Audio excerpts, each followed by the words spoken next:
Good morning, everyone. It's been a while since I made a video.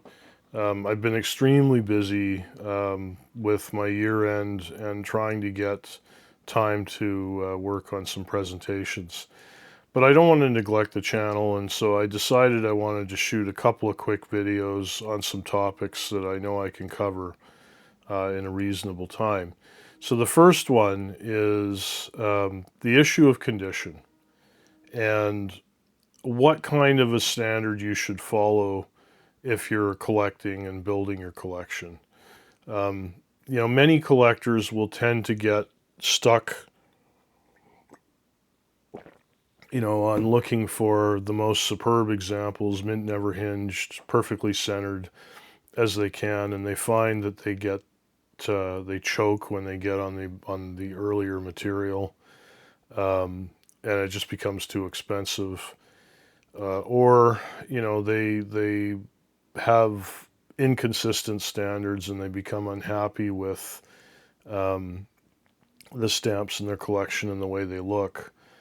Um, or they just have a hard time deciding where they want to put their money and what they want to insist on as they're collecting. And I want to offer some of my observations as a dealer and as a collector. So the first thing I would say as a collector and a dealer is that consistency in terms of how aesthetics look and how your collection looks. I think consistency of grade and quality is more important than the actual grade. So if I look at a page of stamps that are all very fine, or all fine, or all very good, those pages automatically tend to look better to me than a page that has mixed grades of stamps on the page. Usually, if you mix very good with very fine, usually the worst grade will stand out on the page the most, and it will tend to conceal the other better stamps on the page. There are many auction lots I've bid on where that didn't look that great. Where when I broke the page down and took the stamps out, there were very fine stamps in the page that just didn't stand out and weren't obvious because they were overshadowed by the lower quality stamps on the page. So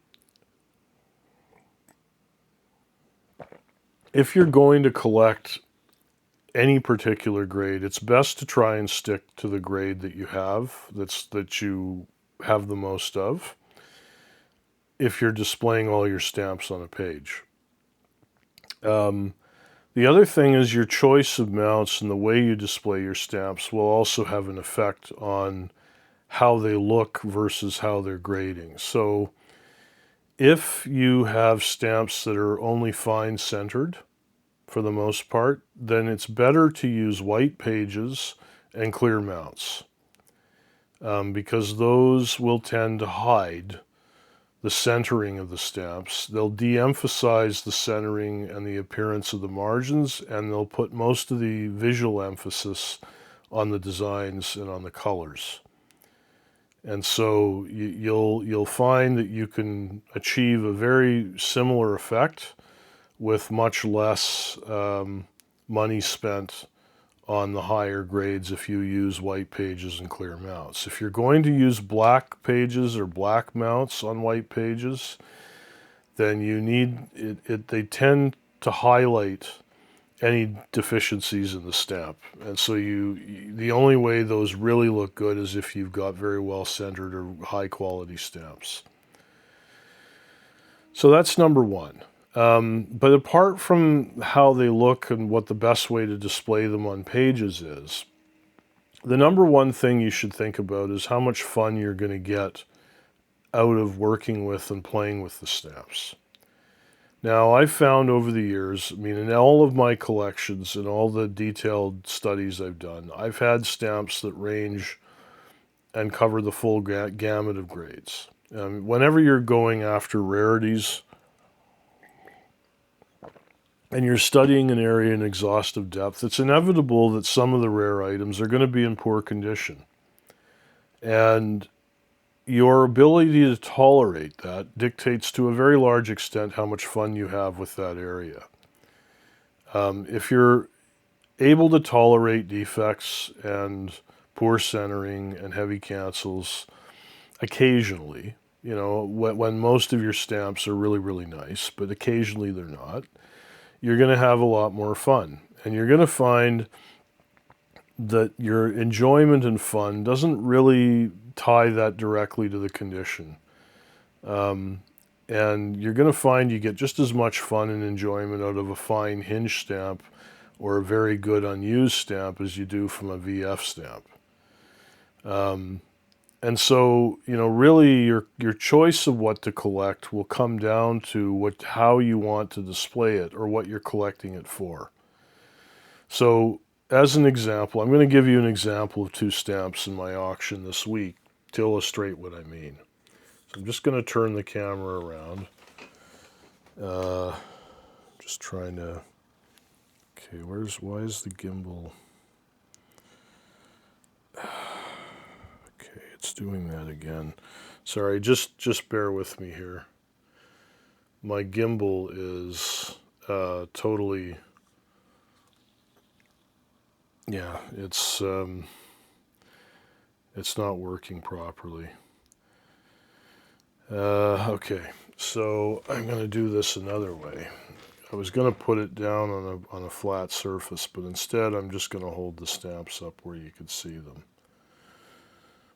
So, okay, so here's the first stamp in my auction. So I'm looking at some US Bureau banknotes. So there's a nice, very fine hinge copy of the 4-cent Lincoln. Okay, you see it? Okay, so that's number 1. The second stamp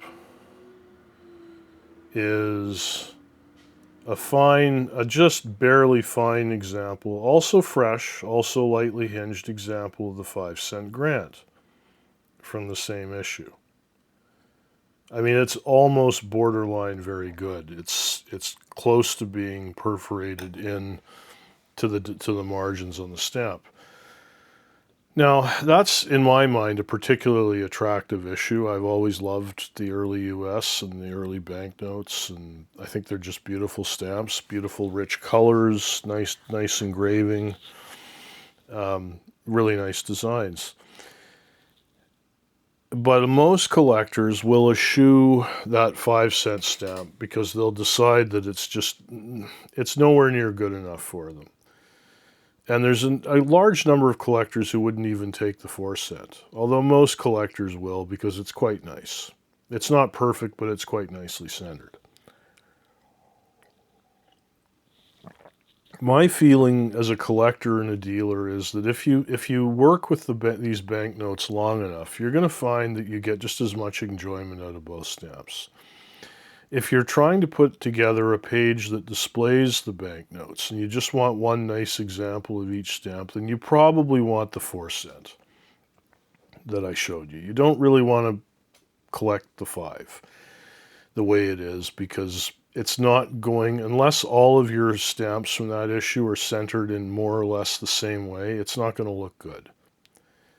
Now, if you are on a low budget and you can't afford the higher grades and you still want to put together a nice looking page, your best bet would be to go for stamps that are all centered similar to the 5-cent. So they're all almost into the design, but not quite.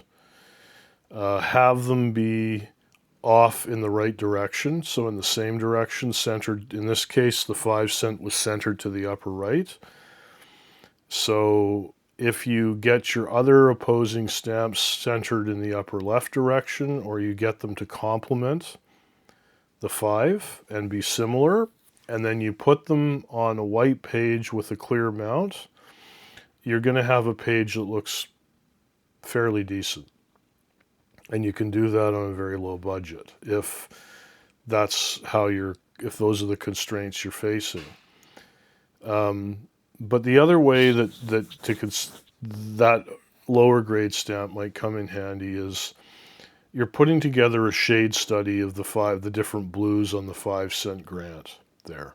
and you need 5 or 10 copies of the stamp to illustrate the different shades, and you want to either mount them very close together or overlap them. That's where the centering becomes much less of an issue and may not even really matter at all. And there, what becomes important is the freshness of the stamp, the fact that the gum's there, it's fresh, it's original, it's mostly undisturbed, and it illustrates the colors exactly the way you want to show them in the exhibit you're putting together. So, it's not, the takeaway here is that a lower grade is not necessarily a bad stamp. It's not necessarily even an undesirable stamp. It really depends 100% on what your budgetary constraints are and what you're trying to accomplish with your collection in terms of the fun you're trying to have. If you're just studying the stamps and you just want to look at the different colors and the pictures and you want to study the designs and look for re-entries and plate flaws, my suggestion is collect anything you can get your hands on. And then, if you want to put together a display, you can pick out the nicest copies in your collection for your display. But everything else, all your working copies, everything that you're using to do the actual study can be in whatever condition you find it in. I wouldn't pay a premium for those types of stamps. And so, I think the takeaway and what you want to get from this is that all the grades have a place in different kinds of collections for different uses. And that, those are my thoughts. In terms of the hinged, never hinged distinction, I don't care if something's hinged. Most of the stamps in my collection are hinged.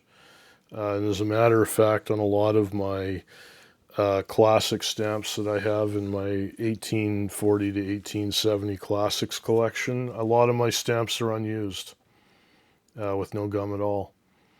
Which as long as they have nice fresh color and they look as they did when they were issued, that's all I care about. So, if the never hinged stamps are good if you want to have an investment component to your collection. I do think that never hinged will continue to go up in value. I don't have any doubt about that. I don't think that'll change. And so if you want to invest in your stamps, then I think, superb mint never hinged is the way to go. But you're not going to find that you get that much more enjoyment or that much more fun out of buying superb mint never hinged over, say, very fine hinged or even fine hinged in the long run. At least that's my experience. So anyway, those are my 2 cents on condition. Okay, thanks for watching. Bye.